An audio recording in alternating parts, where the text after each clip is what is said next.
Hai semuanya, jumpa lagi dengan aku Sisio Slutia. Kali ini kita berada di segmen belajar materi kisi-kisi tentang Pusat Kesehatan Masyarakat atau disingkat dengan Puskesmas untuk teman-teman CPNS dan P3K Kesehatan. Semoga teman-teman yang nonton video aku kalian bisa lulus ya. Nah, seperti apa? Disimak ya.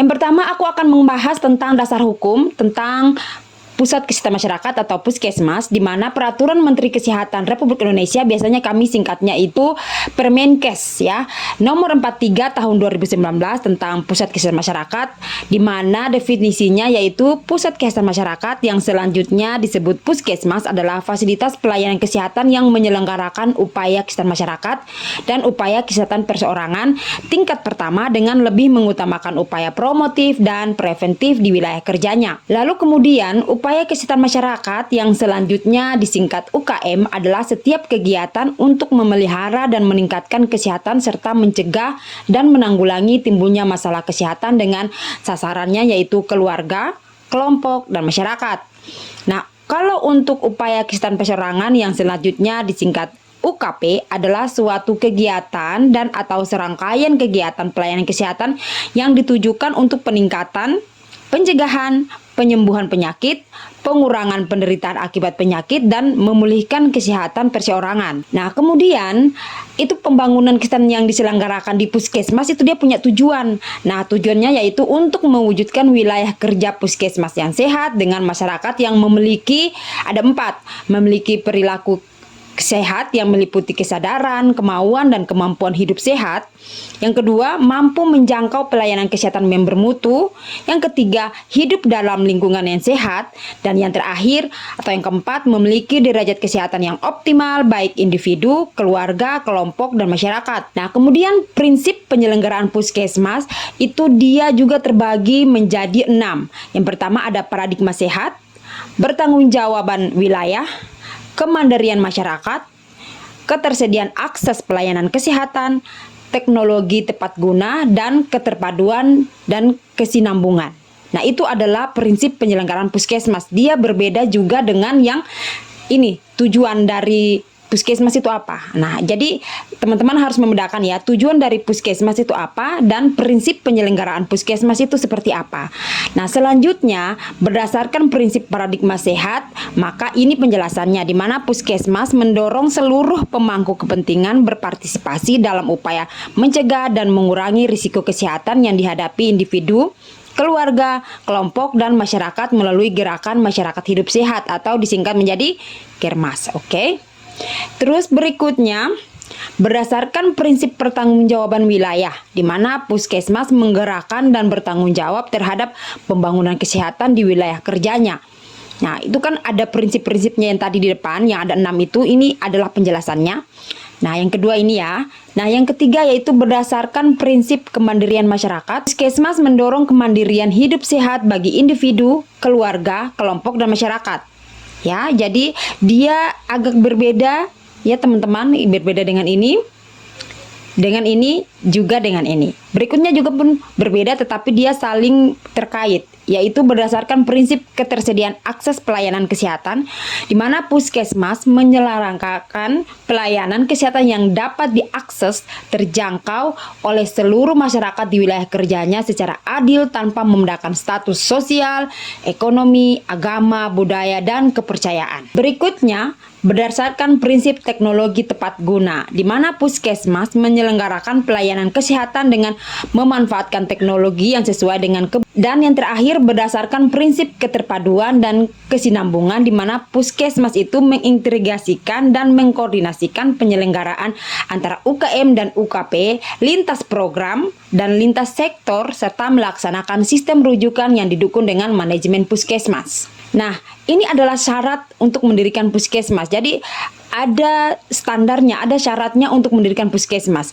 Jadi yang pertama itu Puskesmas harus didirikan pada setiap kecamatan. Nah, jadi di dalam satu kecamatan itu harus punya puskesmas. Namun, jika kecamatan tersebut punya wilayah kerja desanya banyak, bisa ada dua, ada di sini dijelasin. Dalam kondisi tertentu, pada satu kecamatan dapat didirikan lebih dari satu puskesmas.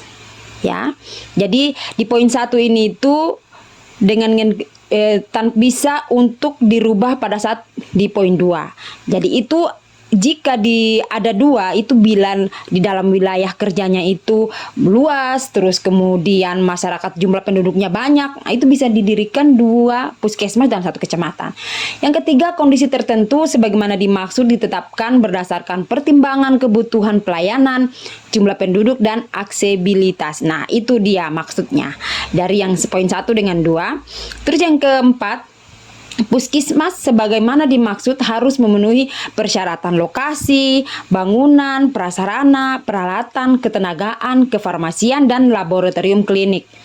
Ya, jadi lokasinya itu jangan di daerah wilayah longsor gitu ya. Maksudnya seperti itu. Untuk lokasinya dia juga punya standar tersendiri, dia punya bentuk bangunannya juga punya standar sendiri.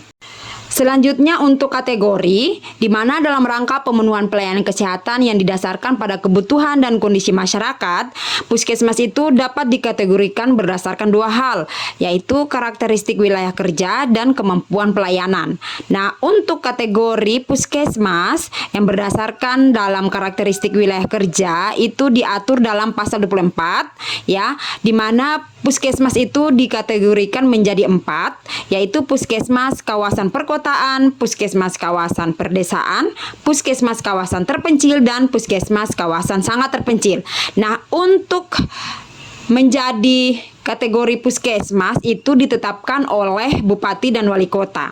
Nah, kemudian untuk kemampuan pelayanan puskesmas dikategorikan menjadi 2, yaitu puskesmas non-rawat inap dan puskesmas rawat inap. Selanjutnya untuk organisasi puskesmas paling sedikit itu dia terdiri atas 3, yaitu kepala puskesmas, kepala tata usaha, dan penanggung jawab.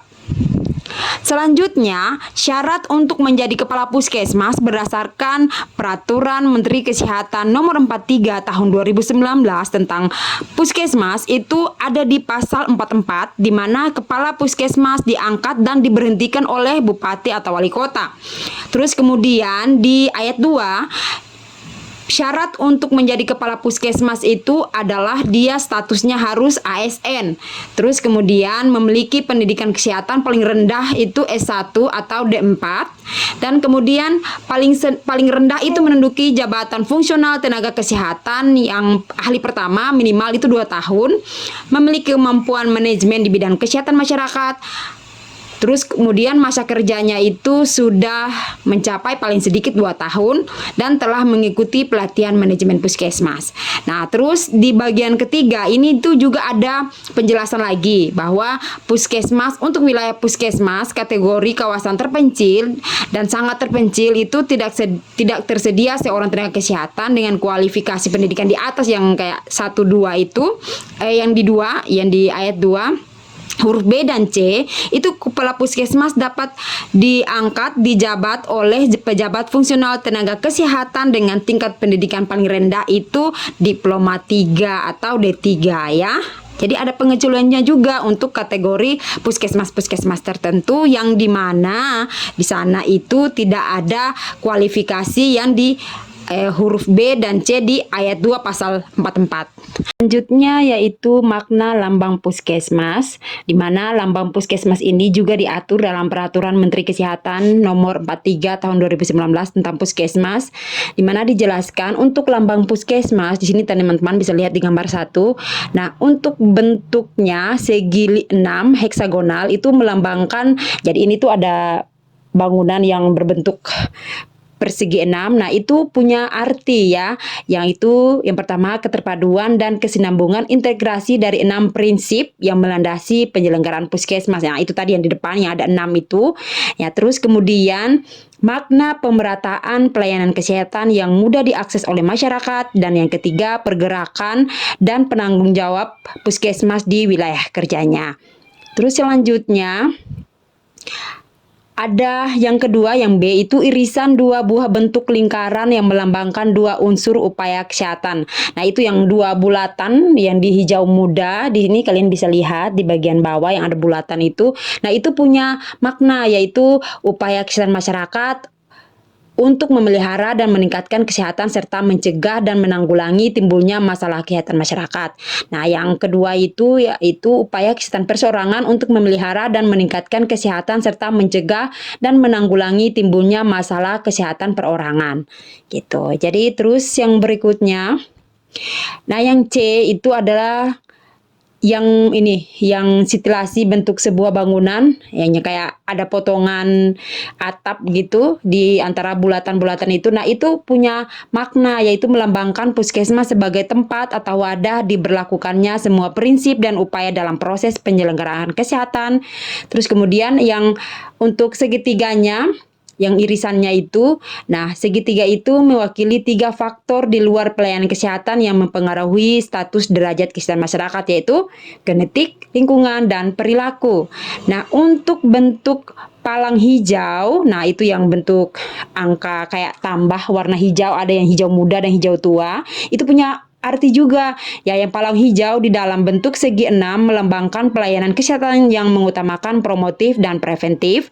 Nah, warna hijaunya itu melambangkan tujuan pembangunan kesehatan yang diselenggarakan puskesmas dalam rangka mencapai derajat kesehatan masyarakat yang setinggi-tingginya. Nah, selanjutnya untuk warna putih. Nah, warna putih itu di mana? Warna putih itu yang antara heksagonal dengan palang hijau itu ada warna putihnya. Itu melambangkan pengabdian luhur puskesmas. Nah, itu dia yang bisa aku share ke teman-teman. Semoga bermanfaat. Sampai jumpa. Dadah.